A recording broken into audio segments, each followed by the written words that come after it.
video is about what makes a good interpretation and how we usually approach an interpretation of a new piece.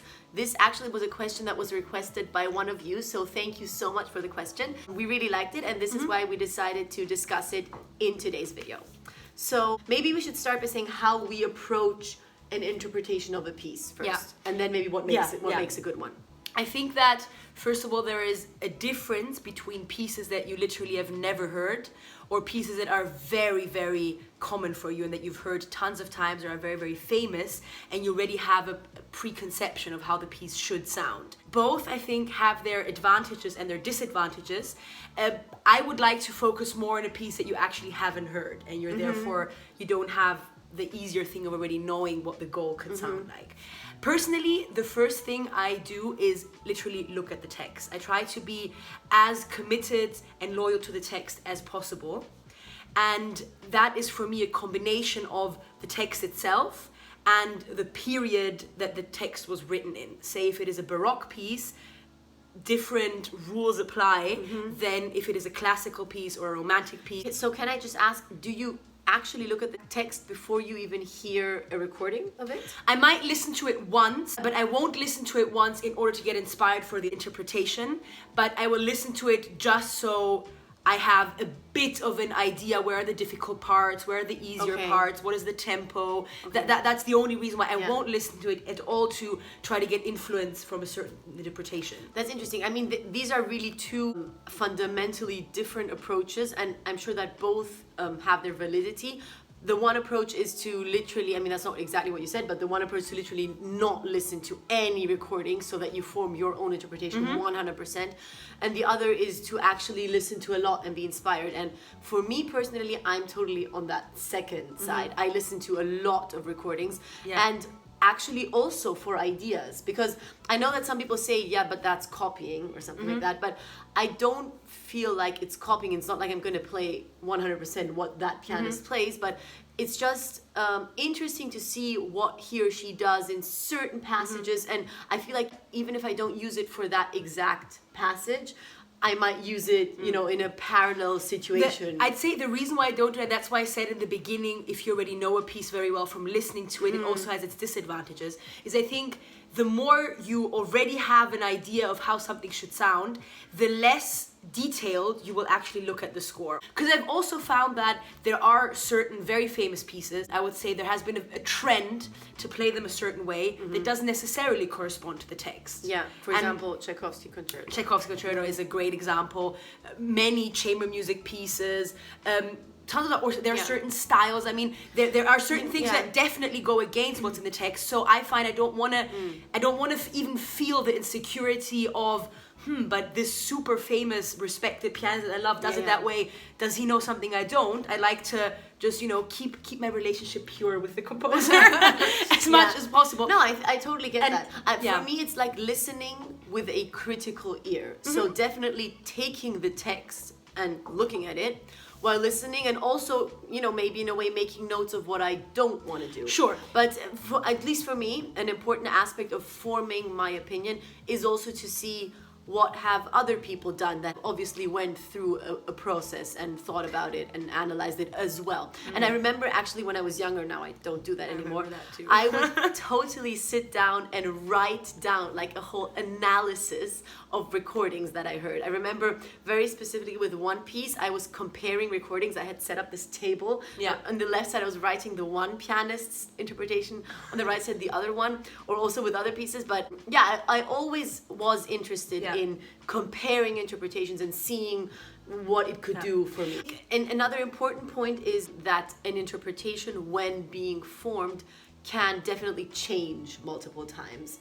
So for example, when you start a piece, you might have this clear vision of, I don't know, a big explosive moment, and then later on you might realize how much of an effect it could have to make a subito piano there. So I think when creating an interpretation, you have to be very fluid, very flexible, and always keep in mind that listening to something or seeing something in the text or feeling something could totally change Yeah, your opinion. yeah. It's never set. And for me, I also think even if you've played it in concert, you Yeah. might I mean, change the it most later on. classic thing is if we play pieces that we used to play and you sort of repeat a piece 3-4 years later, you suddenly become flooded with new ideas, Yes. or Yeah. you focus suddenly like this one dynamic that before was sort of a thing that you knew but wasn't that consequential to you, now suddenly becomes this point of, wow, that is important for me. Yeah. Do you have any concrete things that I don't know, tools that you use that you know usually work well? For example, spontaneously, I'm thinking of an echo. Like if you have, you know, twice Yeah, the same yeah. phrase, loud, and then maybe as for an me, echo or something like that. For me, of course, that's one thing that definitely, if there is no dynamic and certain phrase motives are repeated, I strive to never play them the same. That's Exactly, obvious. yeah. But for me, another thing is what I also sometimes find difficult is transition moments. Whether that's transition moments from a slower to a bigger tempo, or maybe back in a sonata or something, to go back into the recap. And I try to very, very consciously play with timing. I think the most common thing to do is to sort of do a ritardando just before the theme begins again, or just before the next part begins, and then start the next part in the corresponding tempo. And I found more and more to have sort of more joy doing it exactly the opposite way, trying to almost get into it as in tempo as possible, and then seamlessly get into the new theme by placing the timing change at the beginning of the new theme rather than at the end of the other one. And in any case, this whole timing aspect is very, very important to me. Also to not abuse it, because it's very, very easy when you feel musical to do a ritardando before every nice harmony or every oh so beautiful note. And as good as it feels in that moment, when you listen back to it, you will notice that it's an excess amount of it totally negates the special moment. Yeah, I think that's a very important point that you're making, to kind of, yes, find the beauty in every moment, but then in the end, keep the overall picture in your head and see, okay, am I actually slowing down every few bars? That obviously does not make sense. I think another thing that comes to my mind is comparing the melody to other instruments, whether it's a string instrument or maybe a singer that has to breathe, for example. I find that the piano is quite a difficult instrument when it comes to phrasing. It doesn't have this natural phrasing. Our bow doesn't end, our breath doesn't end, we can't make crescendo on one note, so we're kind of limited in that sense. We can't play a proper legato, all that stuff. So we don't have vibrato. Yeah, we don't have vibrato. A lot goes through the imagination and through what we feel and communicate in that way. So for me, it always helps to compare melodies to string instruments or to singers or anything like that. Or also language, what our teacher used to say a lot. Take words and put every syllable on each note, and then it'll make sense how the phrasing goes. And then there are two other very important thoughts for me. The one thing is that for me, it's just my personal thing, because I always feel very connected to the philosophical, the psychological aspect of a piece, is to quite early on, through a combination of course, feeling the emotion of the piece and informing myself of the composer's intention of the piece, or maybe what point in his life he or she was in while composing the piece, to find what for me is the overarching message of the piece. Is it a message of hope? Is it a message of acceptance? Is it a message of despair? And to really let that be the guiding aspect of it, and trying to find what's the psychological story of the piece. Where does it start? Where does it end? While thinking about that, very, very often I find myself gravitating to keeping everything as simple as possible, letting the music speak for itself. Sometimes the most beautiful thing you can do is to not do anything and to also just like let no it... vibrato for string instruments. Exactly, for example. exactly. The smartest thing you can do is, in a way, get out of the way. Get out of the way of the music. The music is absolutely enough. It doesn't need you to do anything extra. And the other thing that is very important to me is that sometimes there are situations in which you play something and you feel it intuitively differently than what it says in the score. It might be a detail. You might feel a crescendo somewhere where it's specifically written to stay piano or something like that. And I would never play what I feel over what it says. Because I think if it's explicitly written, not if it's a freedom, if it's explicitly written, find the reason why it's written that way. What is the effect of staying piano rather than doing a crescendo? Is it maybe more intense? Does it become more unbearable? Or maybe does the next part work much more effectively that place? I would never go against what's in the text. And also I would never play something that isn't a conscious choice. Sometimes, I mean, obviously that happens, and someone asks me, why do you do it that way? And if I realize that I haven't decided it, that I sort of just let it happen in a way, I always try to question it. Well, why do I play it that way? Yeah. Because I think an interpretation needs to be conscious. Because once you have that framework of the interpretation, that's the point where you can let your spontaneity come in and realize that within that frame, every concert won't be the same. It can be very different because you have that framework, and now you can decide, maybe this time I'm gonna play that crescendo so much more extreme, and you know, and then you can decide, because then you have your exact clear framework already there. I think another quite basic point, but also very important, is to, within every phrase, decide where the phrasing goes, decide where the point is that phrase moves towards, and then when it moves away again. So basically the famous hairpin situation, to see where is that, what's happening there.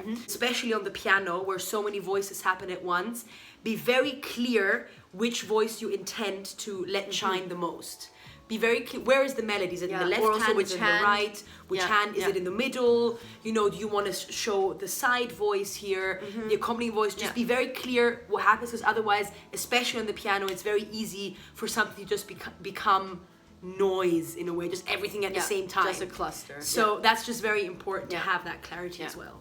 Yeah, so these are just some basic ideas that we spontaneously thought of, but I think that are very important. And then I think the last point I would like to make in this discussion is what actually makes a good interpretation. Because, of course, we mentioned all these things, but to me, what makes a good interpretation in the end is a musician on stage who is 100% convinced and living what he is interpreting at that point. And for me, if someone can convince me with his interpretation, even if I don't agree with certain points that they do, I find that very impressive. Of course, I might not do it the same because that's not my style. But just to mention an extreme example, for example, Glenn Gould. Glenn Gould is somebody who did things very unorthodoxly at some point and not at all how the mainstream, let's say, would play. But of course he's considered a complete genius because he was a genius, and because what he does is extremely convincing. And I mean, I don't know if you like Glenn Gould or not, and I would definitely not recommend every single one of his recordings, but some are definitely so gripping because he absolutely has thought through every detail of his interpretation and is just living it. So I think when you go on stage and you want to deliver a good interpretation, be convinced and don't have any doubt in your mind about what you're playing. Yeah. And for me, the other important thing is that I feel that an interpretation has to be a real love affair between you and the composer.